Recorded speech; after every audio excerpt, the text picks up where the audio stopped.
Hello, this is Dr. Grande. Today I will analyze the case of Karen Pannell.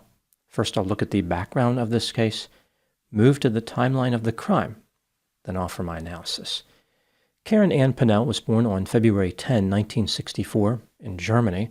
Her father was serving there in the Air Force. When she was young, Karen and her 5 brothers moved around quite a bit. The family ended up in Georgia. Karen graduated from high school there and spent some time as a model. Eventually, she ended up in Tampa, Florida, where she worked as a customer service agent for American Airlines. She married a man named Jeff Payne, but the relationship failed after 5 years. By this time, Karen was living in Oldsmar, Florida, in a 2-bedroom, 1,100-square-foot house on Montego Court. This is 16 miles west of Tampa. Karen was diagnosed with MS and needed someone to care for her. She was afraid that she would not be able to work for too much longer. Out of desperation, she repeatedly made poor decisions when selecting romantic partners. For example, she started dating an insurance adjuster named Rock Herpick. Rock was kind of rough around the edges. He had negative interactions with law enforcement and used substances. In 2002, Karen ended the relationship and filed a domestic battery complaint against Rock after he allegedly kicked in the door of her residence. Despite being rejected, Rock stayed in contact with Karen by complaining about a roll-top desk that was in Karen's house. This was his desk, and he wanted it back. There was something special about the desk. He just couldn't let it go. His obsession about this desk was out of control. Some people suspected that Rock was just using the desk as an excuse to maintain contact with Karen. After ending the relationship with Rock, Karen went shopping for a motor vehicle at a Volkswagen dealership on Gulf to Bay Boulevard and became romantically involved with her salesman. His name was Timothy Permenter. He went by the name Tim. He immediately recognized there was an attractiveness differential and thought that he had struck gold. Tim was about 3 years younger than Karen. He had multiple negative contacts with law enforcement during his life. He used to own an escort service which connected sex workers with customers. He opened a number of offices in Gainesville and Tallahassee. Tim charged $100 per hour for the services of the sex workers and would pay the women $65 of that. He claimed that by the time he was 20 years old, he was earning $6,000 to $7,000 every day. In 1990, after a dispute with another business manager in a Tallahassee apartment complex, Tim tried to kill the man using a firearm. In February 1991, he pleaded guilty to attempted murder, kidnapping, shooting into an occupied dwelling, and armed burglary. He was sentenced to 26 years in prison. However, he was released in 2002 after serving just 11 years. He still had to serve 15 years on probation. When Tim started dating Karen, he had 16 felonies on his record. Now moving to the timeline of the crime. On Saturday, October 11, 2003, at about 10:30 a.m., Tim Permenter called 911 and said that he had visited his girlfriend's house and found her dead on the kitchen floor. He said, "Please, please, please come. Karen is dead, my girlfriend."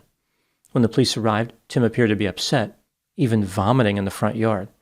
The police went into Karen's house and found her dead on the kitchen floor, just like Tim had reported. Here is the story that Tim supplied to the police. On Friday, October 10, he quit his job at the Volkswagen dealership. He dropped by Karen's residence in order to give her a calendar containing photographs of kittens. After giving her this captivating cavalcade of cuddly and charismatic cats, he departed at about 7:30 p.m. After leaving, Tim drove to Newport Richey, Florida, which is 18 miles north of Oldsmar. There he visited a man named George Solomon and George's girlfriend, Vicky Speakman. He spent the night at their residence. Tim couldn't reach Karen on Saturday morning, so he stopped by to check on her. This is when he found her dead. Here is what the police found during the course of their investigation. Karen Pannell had been stabbed at least 16 times in her chest, back, and neck. No murder weapon was ever recovered, but the police believe the knife came from her house. The murder occurred late on Friday, October 10, or early on Saturday, October 11. The letters ROC were found written in Karen's blood on the wall not far from her body. It appeared as though this was a clue left behind by Karen in a desperate and final act of bravery. she had tried to identify her killer. There was blood on Karen's right index finger, consistent with her using it to write the letters. It was clear to the police that the letters ROC may have been a reference to Karen's former boyfriend, Rock Herpick. There is no question this discovery put Rock in a hard place. Luckily for him, before he hit rock bottom, the police left no stone unturned and discovered his rock-solid alibi for the night. Rock was at home with his girlfriend. The girlfriend's son and a group of the son's friends had a sleepover that night, which meant there were plenty of witnesses for Rock. Furthermore, Rock's cell phone had connected to a tower near his home that night. The police cleared Rock as a suspect. Investigators took a closer look at those letters written in blood on the wall and determined that Karen could not have written them. There were several reasons for this, including Karen had been paralyzed in the attack, her spine had been damaged by the knife. She would not have been able to write the letters in blood. Based on the blood spatter left behind the letters being dry, the letters were written at least 20 minutes after the blood spatter made contact with the wall. And Karen was left-handed. Again, it was her right index finger that had blood on it. Investigators realized that whoever wrote the name Rock on the wall must have known about his relationship to Karen. This reduced the number of potential suspects to just a few people. The police ruled out a few of them. For example, Karen's ex-husband Jeff Payne was on a diving trip to South Florida, and a pilot who she had dated was in the Middle East. The only potential suspect left was Tim Permenter. Just like the other men, Tim had an alibi. The problem for him was his alibi fell apart. As I mentioned, Tim said that he was with a man named George Solomon and George's girlfriend Vicky. George told the police that Tim met him at a gas station on the night of the murder and requested an alibi. Later, Tim confessed to George by saying, "She's gone, I killed her, I killed Karen." In 2004, Tim Permenter was arrested and charged with first-degree murder. On October 24, 2007, he was convicted of first-degree murder.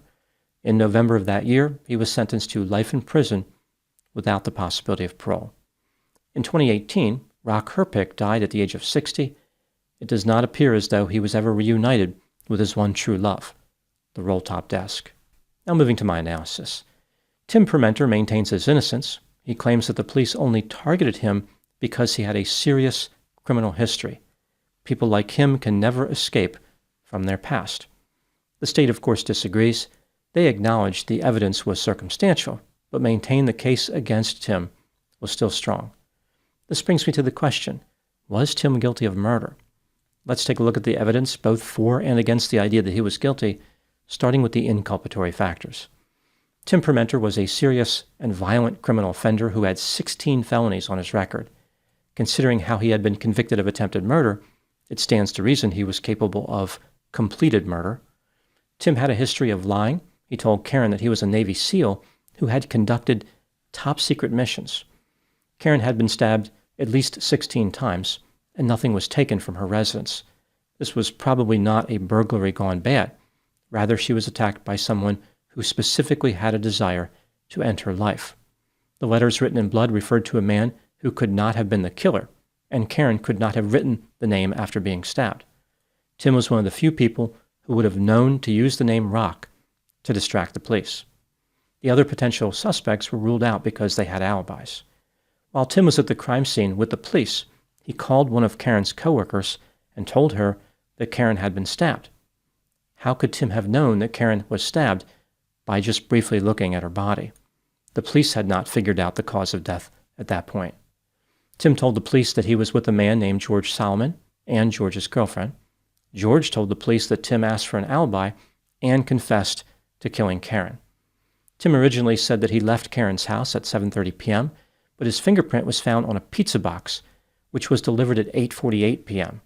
Furthermore, when Tim called George's cell phone at 9:32 p.m., his phone connected to a tower near Karen's house.